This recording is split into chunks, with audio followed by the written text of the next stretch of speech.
It used to be a sign of a successful franchise to have a toy line, cereal, Saturday morning cartoon, and enough clothes to cover New Zealand. But in the modern age, a streaming show is the sign of a franchise's life, no matter how good or bad. For as awesome as Cobra Kai and Ash vs. the Evil Dead were, there are always streaming, stinking piles of monkey crap like Willow, a show so bad you can't even watch it anymore. So that brings us to today with Alien Earth. Alien is a series that has had more bad entries than good. For as great as the first two films are, the rest are toilet water. Alien 3, Alien Resurrection, Prometheus, Alien Covenant, and those silly-ass AVP movies are all turds that should be flushed. But somehow, Alien Romulus righted the ship. But what about this new show? Does it keep that momentum going? Well, depending on the title of this video, which would make this question moot, let's have our friend Stone Cold Steve Austin lay it out for you. Oh, hell yeah! Thanks, Steve. The following is a world-class Bullshitters exclusive.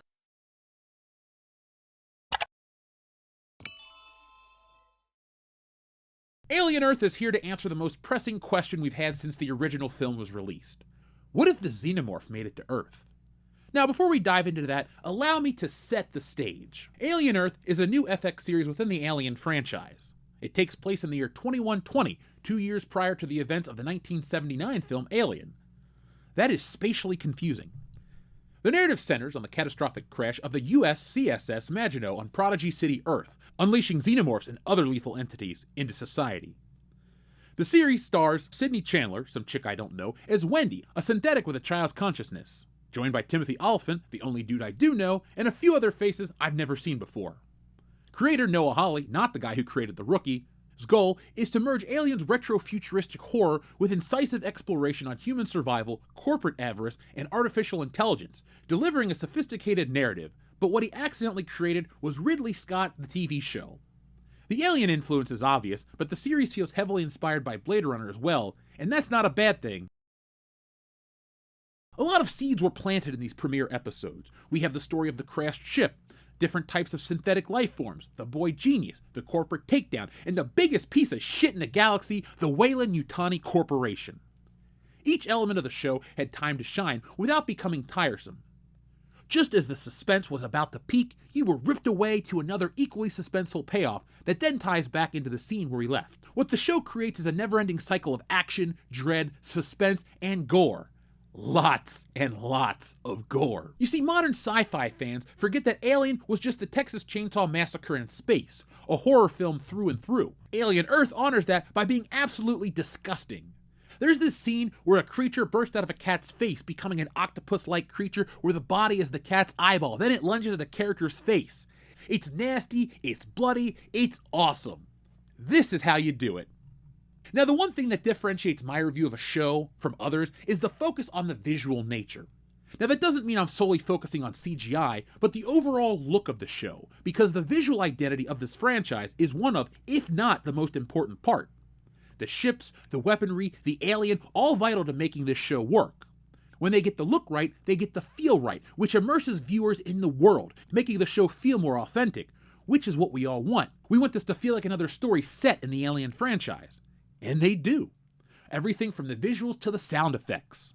From the opening credits, I was immersed. The way the title appears on screen, the way the cryotubes look, the style of the clothing for the crew, the haircuts, mother, all of it looks just like Alien. You even have a devious android who kills the crew and does a bunch of other nefarious shit at the behest of Weyland-Yutani. Seriously, fuck Weyland-Yutani. Thanks for coming to my TED Talk. Earth looks very much like Aliens, with the soldiers, their vehicles, the technology, and weaponry. We see a variation of the pulse rifle and other hallmarks of colonial marine gear, which evokes the same sense of adventure and horror from Aliens. There's also a beautiful utopian element to Earth, where the new synthetic life forms are created. Here we meet Wendy, a dying girl whose consciousness is put into a synthetic body.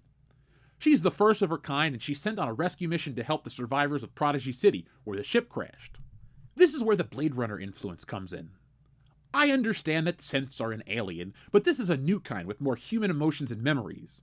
And the show starts out strong by quickly but efficiently setting up Wendy's character, then moving right along. I was so worried after the stellar opening that the show would follow this character to save money on the expensive set pieces and CGI, but no, it didn't. They kept the story going, but gave all the needed information without vomiting up exposition. This isn't one of those streaming shows where nothing happens. However, this is one section of the show that I dread websites like Screen Rant or the Mary Sue discussing, because there will undoubtedly be some armchair critic with a bad haircut who bends the narrative to turn this into a modern-day trans allegory. Luckily, the show doesn't go that route yet. I pray that it doesn't, but Disney has altered the deal before, so anything's possible. Veering away from that BS because it isn't world class, this show features a fully formed xenomorph on an all-out destruction tour. This is where the show shines, because we find our characters alone in hallways, corridors, and other isolated locations with the alien in tow. There's a great scene where the creature uses its second mouth to pierce the head of a soldier, then ragdoll the dude around the room while his rifle shoots out all over the hallway. Then they show his face. It was gnarly. There's also this scene where the creature crashes a party full of wealthy people dressed up like British aristocracy. It's vicious, but surprisingly funny. The scene ends with the host crawling towards the other half of his body. I laughed, I cried, I cringed, I said, "Woo! You know you did." Another strength that this show has is how cinematic it is. The stuff in frame screams Alien, but the frame itself screams cinema. The show looks like a movie. For as much as The Mandalorian or Star Trek on Paramount Plus claims to be cinematic, Alien Earth looks just as good as Alien Romulus, which fits cinematically with Alien and Aliens. The end result is a show that feels premium. Alien Earth is a show that feels worthy of the name Alien, and much more importantly, worth your time. If this momentum continues, I found my new favorite streaming show of the season, and a worthy addition to a franchise that has had more bad than good. But when it's good, it's iconic! We're only 2 episodes in, but I'm already looking forward to next week's episode. Hopefully the show didn't lull us in with a great opening, then about face into disappointment. If it does, holy shit will I be angry. But, for now, Alien Earth has given me exactly what I wanted from Alien. Suspense, body horror, action, and a cinematic look that would make Ridley Scott wet. I'll be back later with another video about the series. I don't like doing beat-by-beat recaps of every episode because I don't want to watch videos like that, so I don't want to make them. And I can't, nor can anyone else, convey what it's like to watch this show. It's something that you have to see for yourself. You won't feel the tension by listening to some rando spout out a recap. You won't get the same level of entertainment by watching clips. Sit down, put in the time, and you will not regret it. Now, I'm going to end this video controversially. If you're pissed off about Disney, Star Wars, Marvel, The Rings of Power, and all those other disappointments, don't take it out on Alien Earth.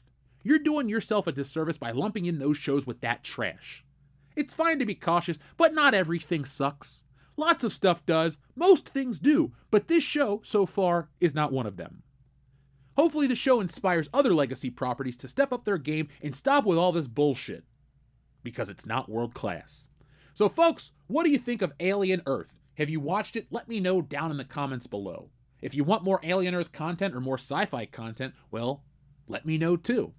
I've been going on a deep dive in my personal life, John Carpenter movies, Ridley Scott movies, all kinds of dark futuristic stuff, because the world we live in is heading towards that direction.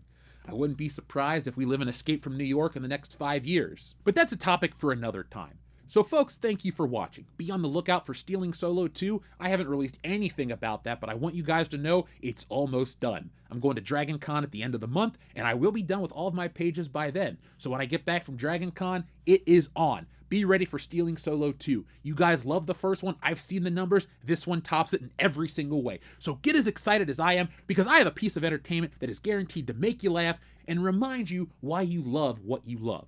But until then, folks, be smart, be safe, be cool, but always be excellent to each other. Stealing Solo asks the greatest what-if question of all time. What if a group of disgruntled Star Wars fans kidnap Harrison Ford and force him to remake Star Wars in their basement? That, and a whole lot more, is answered in Stealing Solo, a Captain's Parody. Stealing Solo has been called Laugh Out Loud Funny and the greatest Star Wars parody since Spaceballs, and it's available now for a limited time only. Go to stealingsolo.com, which is powered by Shopify, so you get the reward-winning safety and security, and get yourselves a copy today. Once we sell through this limited backstock, I'm going back to the drawing board to bring you the sequel, which parodies Luke Skywalker's fall from grace, and finally the closing chapter, which I can't wait to get to, Frankenfisher, the Bride of Solo. And yes, it's exactly what you think it is. So folks, the only way to get that is go to stealingsolo.com right now, get yourselves a copy, and enjoy the greatest Star Wars parody since Spaceballs.